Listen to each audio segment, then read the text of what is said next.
Assalamualaikum and hi. My name is Sunaria and I would like to show you how to develop a simple web application using CakePHP. This is the website for CakePHP. As you can see, the latest version is 3.2. So what is CakePHP? It is a free open source rapid development framework for PHP. It has pre-built template that handles most of the basic web development features. Now, why CakePHP? In their own words, to make building web applications simpler, faster, and require less code. The goal is to make web development, well, a piece of cake. Why the rush, you might ask? More than 80% of web application today is using PHP, and users always have complex demands. CakePHP enables us to compete by letting us focus more on building the unique features for our applications. A little bit history of CakePHP. It all began in 2005 when Mr. Tatarinovic realized that he had started to make a very good framework. Publishing under MIT license, now CakePHP has around 130,000 projects and about 18,000 members in the CakePHP Google group.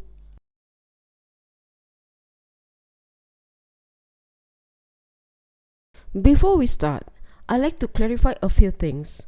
I'm using 64-bit Windows 7 Home Edition. I already have a web and database server. I'm using XAMPP.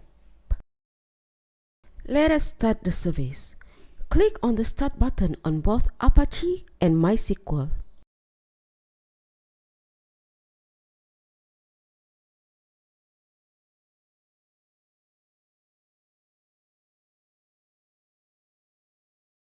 Let's see if it's working. Go to Internet browser and type localhost. Success! I have a PHP editor. I'm using Sublime 2. I have a fresh, latest version of CakePHP.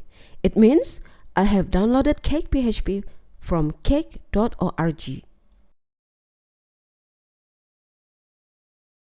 Now, we are set to go. First off, we need to create a web folder. Transfer the downloaded zip to web root folder. For XAMPP, the web root folder is htdocs. So, we go to XAMPP folder, open htdocs, extract and rename it to CakePHP.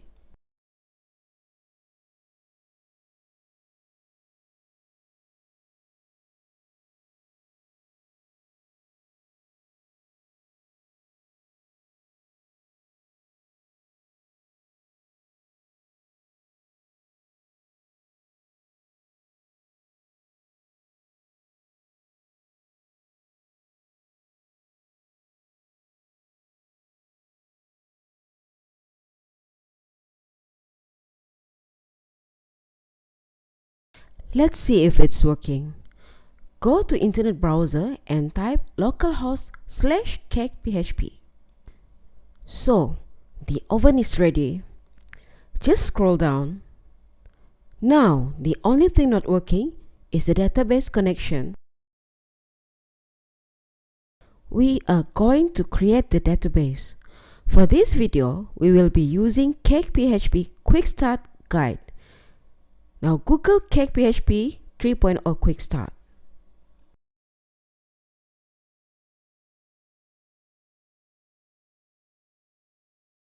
Click on Creating the database. We see that it is a SQL for 4 tables: users, bookmarks, tags, and bookmarks_tags. CakePHP has a database convention to which your database needs to adhere to, which sounds complicated, but along the way, you will realize that it makes sense and gets easier with practice. Now, just copy all the codes.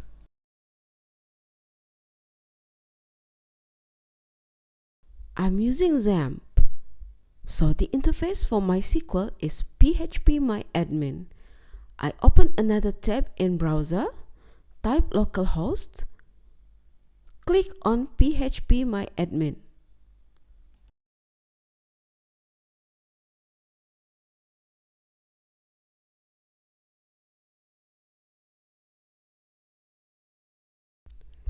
Click the Database tab.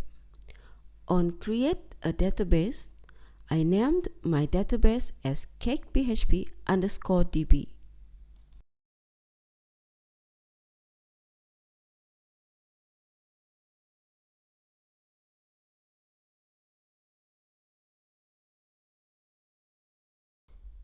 Click the SQL tab, paste the codes, and click Go.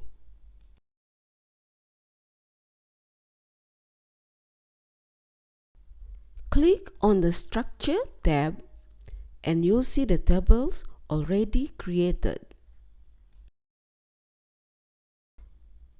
So now, we have a web folder and we have the database. How do we connect both?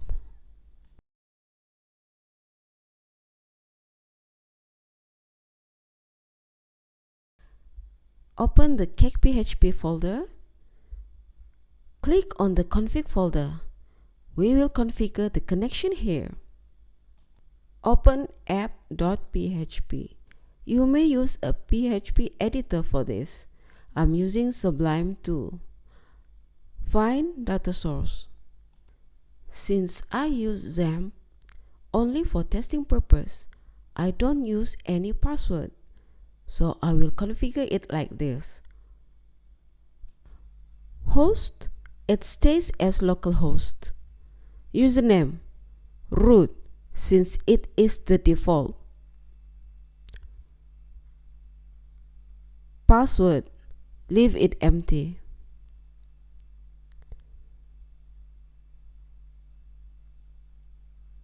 Database, CakePHP_DB.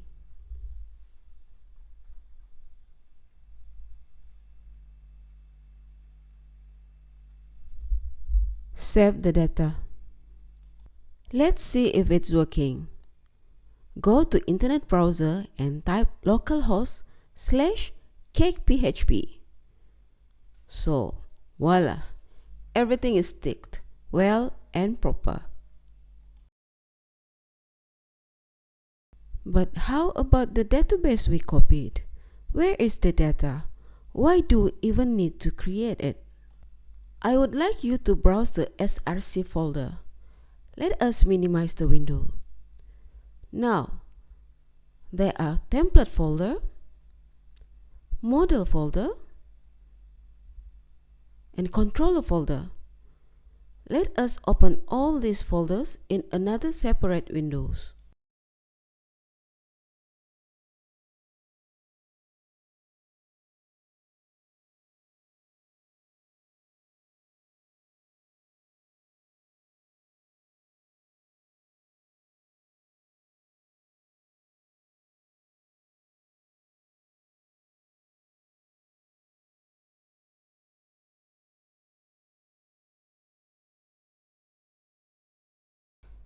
Now, we will use Windows command line for the execution.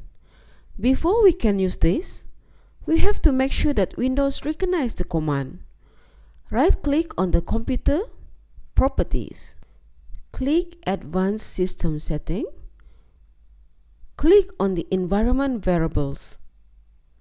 Under System Variables, find Path. Click Edit and look at the end of the string. Make sure PHP path in XAMPP is there, or add if there is none. By the way, we are fiddling with PHP, so let's restart our Apache web server. Remember, this is just a once-in-a-lifetime setup. You can skip these steps if it's already configured.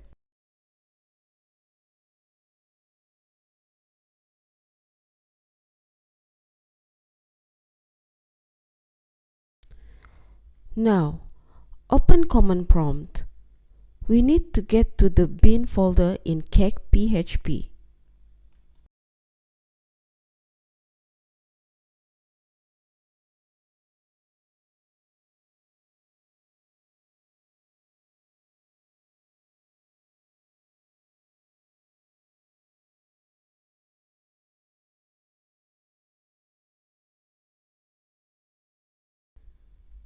We can start backing our system.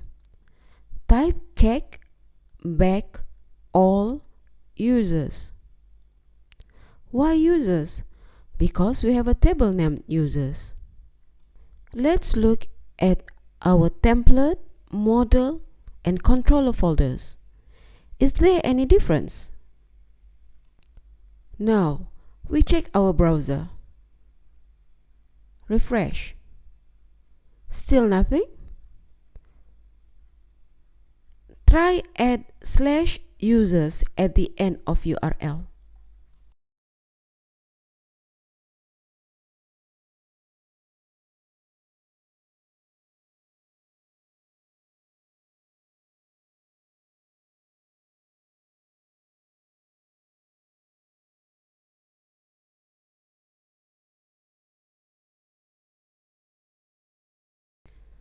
We repeat the steps for the 3 more tables. Notice that CakePHP has handled all the basic operations, such as add, edit, delete, or view.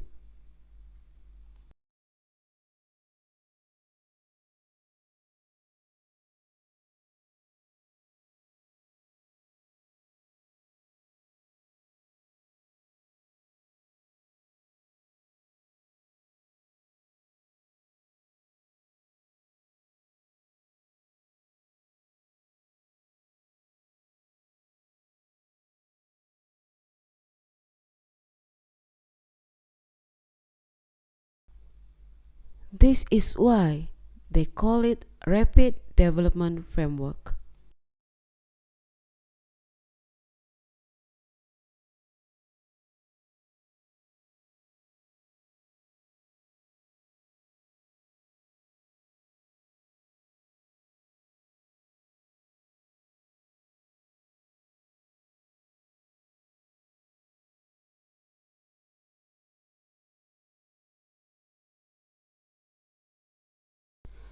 Of course, this is just the beginning. There are 23 items in the Quick Start Guide, and I just show you until number 7. So many capabilities, so many functionalities waiting to be explored. While you are at it, you should look into CakePHP database convention and the MVC software design pattern.